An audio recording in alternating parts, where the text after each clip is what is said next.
Hello दोस्तों, स्वागत है आपका किताबपुर में। और आज की हमारी किताब है निर्मल वर्मा की वे दिन। उपन्यास की शुरुआत होती है प्राग शहर से, यूरोप का प्राग शहर, जहां पे क्रिसमस के आसपास का समय चल रहा है और काफी ठंड पड़ रही है। और हिंदुस्तान का एक लड़का पढ़ाई करने के लिए गया हुआ है जो बॉयज हॉस्टल में रहता है। बॉयज हॉस्टल जहाँ गर्म पानी कभी कभार आता है, और आता है तो सुबह बहुत जल्दी आता है। इतनी जल्दी उठने का कष्ट वही करता है जिसे किसी लड़की से मिलने जाना होता है। एक और कैरेक्टर है यहाँ, जो है सेंट पीटर, जो हॉस्टल का गेट कीपर है। अगर कोई भी लड़का रात को लेट आता है तो उसे रिश्वत के रूप में एक सिक्का देना पड़ता है।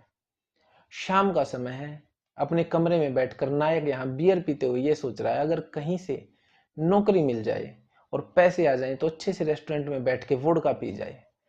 और तुरंत ही हॉस्टल के कॉमन फोन पे फोन आता है ट्रेवल एजेंसी से और बुलाया जाता है तुरंत।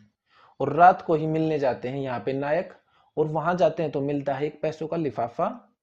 नौकरी मिल चुकी है। नौकरी है इंटरप्रेटर की, जो सुबह से ज्वाइन करनी है। तो आते वक्त अच्छे रेस्टोरेंट में खाना खाया जाता है, वोडका पी जाती है।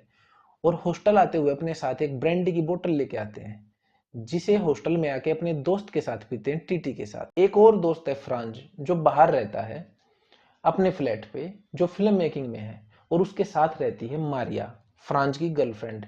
टीटी हॉस्टल में ऊपर वाले फ्लोर पे रहता है। और जो फ्रांज की गर्लफ्रेंड है मारिया, उसके बारे में लेखक लिखते हैं कि उसकी बातों में हमेशा एक स्लीपवॉकर की सी निर्भयता छिपी रहती थी, जो खतरे के सामने होते हुए भी उसकी ओर बढ़ता जाता है, बिना किसी डर के आखिरी लम्हे तक।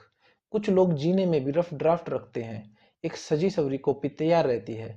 मारिया में कुछ ऐसा नहीं था, जो कुछ था अंतिम रूप से आखिरी था। उसे सही करने की भी उसे कभी जरूरत महसूस नहीं होती थी। कोई इतने सहज ढंग से भी डेस्परेट हो सकता है, मारिया को जानने के पहले मैंने कभी नहीं जाना।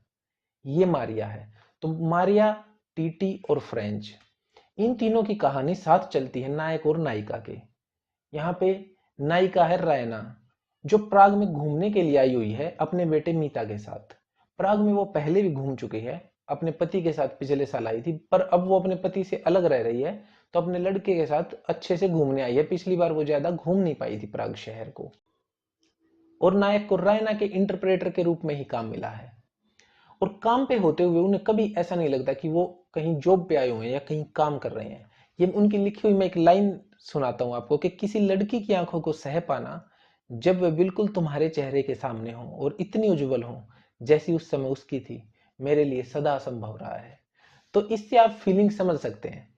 तो उसके पहले दिन की जब शुरुआत होती है इसके बाद, तो पहले दिन जब मीता, रायना और नायक होते हैं, उनके बीच में एक और भी जिक्र रहता है, क्योंकि वो पहले यहाँ पे घूम चुके हैं, पर वो घूम चुकी है अपने पति के साथ। तो जहां भी वो घूमने जाती है, वहां पे देखती है और उसको याद करती है। तो उसमें लेखक लिखते हैं कि पहली बार उस शाम मुझे आभास हुआ मानो हम तीनों के अलावा कोई और व्यक्ति है, जो हमेशा हमारे बीच में है। उसे हम देख नहीं सकते, किंतु वह हमसे अलग नहीं हो सकता। वह नहीं है, इसलिए वह शायद सबसे अधिक है। ये पहले दिन का वाकया है। और इसके बाद जो है, अगले दिन जब घूमने जाते हैं, तो यहाँ पे मीता भी दूसरे बच्चों के साथ खेल रहा है। फिर नायक नायिका की आपको बातें दिखेंगी और बहुत अच्छी बॉन्डिंग दिखेगी, और दोनों एक दूसरे के काफी करीब आ जाते हैं।